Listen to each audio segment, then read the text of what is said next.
गडचिरोलीमध्ये police मुख्यालयामध्ये मुख्यमंत्र्यांच्या उपस्थितीमध्ये काही अत्यंत वरिष्ठ माओवादी कमांडर आता शरणागती पत्करतायत।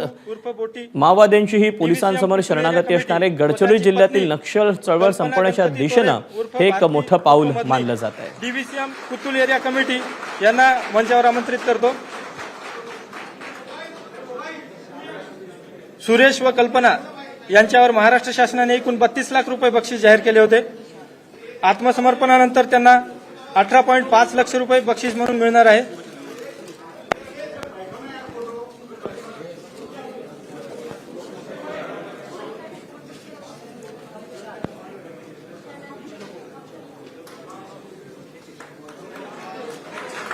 यानंतर मी अर्जुन तानू हिचामी उर्फ सागर उर्फ सुरेश डीव्हीसीएम राहिदलम व त्यांची पत्नी सम्मी पांडू मट्टामी उर्फ Bandi ACM DK zone doctor team यांना देखील मंचावर आमंत्रित करतो। अर्जुन व सम्मी यांच्यावर एक महाराष्ट्र शासनाने 22 लाख रुपये बक्षीस जाहीर केले होते। आत्मसमर्पणानंतर त्यांना पुनर्वसनाकरता 15 लाख रुपये बक्षीस मिळणार आहे।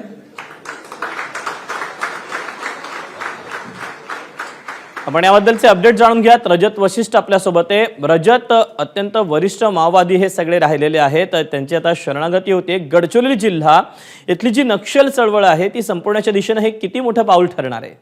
दीपक, निश्चितच गडचिरोली जिल्ह्यातून किंवा महाराष्ट्रातून माओवाद आणि नक्षलवाद संपुष्टात येईल असंच आजच्या हा चित्र पाहून म्हणावा लागेल। कारण खूप वरिष्ठ पातळीवरचे जे माओवादी आहे आज कायद्यासमोर पोलिसांसमोर शरणागती पत्करत आहेत। सर्वात महत्वाचं नाव याच्यामध्ये आहे तो तारक्का उर्फ विमला यांचा आहे आणि तारक्का जे आहे त्या अत्यंत वरिष्ठ महिला नक्षल कमांडर होत्या। दंडकारण्य झोनल कमिटीचे त्या या भागाच्या प्रमुख होत्या आणि सोबतच देशभरातील नक्षलवादामध्ये ज्या भूपती उर्फ सोनूचा नाव ओळखला जातो त्या भूपतीच्या त्या पत्नी आहेत। भूपती सध्या देशभरातील जे नक्षल कमांडर्स आहेत त्याच्यामध्ये सध्या क्रमांक 2 वर सेंट्रल कमिटी मेंबर आणि पोलीस ब्युरो मेंबर म्हणून ओळखला जातो आणि एका प्रकारे देशभरात नक्षल चळवळीचं नेतृत्व ते करतायत।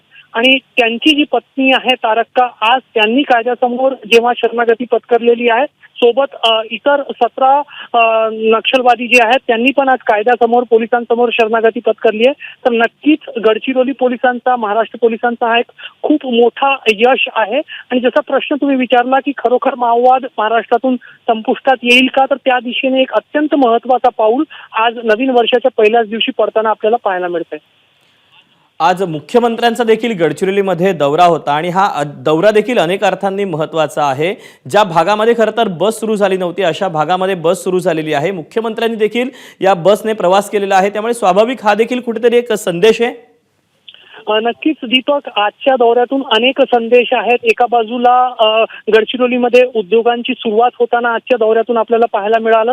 दुसरं जे काही बेसिक विकास कामं असतात त्याच्यामध्ये रस्ता असेल, बस सेवा असेल, ते पण जे मागास भाग आहेत त्या भागामध्ये अगदी स्वातंत्र्याच्या 77 वर्षानंतर पहिल्यांदा त्या मार्गावर बस धावताना आज पाहायला मिळाली। मुख्यमंत्र्यांनी स्वतः त्यामधून प्रवास केला आणि आज संध्याकाळ होता होता मोठे नक्षल कमांडर जेव्हा कायद्यासमोर शरणागती पत्करत आहेत तर नक्कीच गडचिरोलीच्या दृष्टिकोनातून आज 2025चा हा पहिला दिवस जो आहे तो अत्यंत उल्लेखनीय आणि महत्वाचा ठरतोय।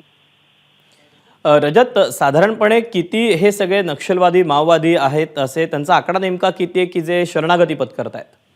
दीपक, तारक्का ह्या सर्वात वरिष्ठ नक्षल कमांडर आहेत ज्यांनी आज शरणागती पत्करलेली आहे। त्यांच्याशिवाय इतर 17 नक्षल कमांडर्स किंवा सामान्य नक्षलवादी जे आहेत ते आज शरणागती पत्करत आहेत आणि या सर्वांवर मिळून महाराष्ट्र सरकारकडून जवळपास 1 कोटी रुपयांपेक्षा जास्त बक्षीस होता।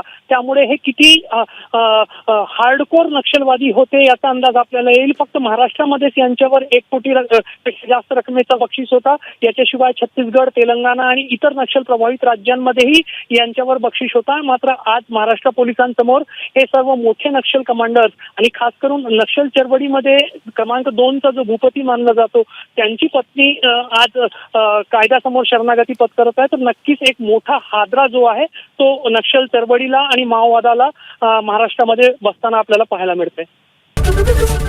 एबीपी माझा, उघडा डोळे बघा नीट।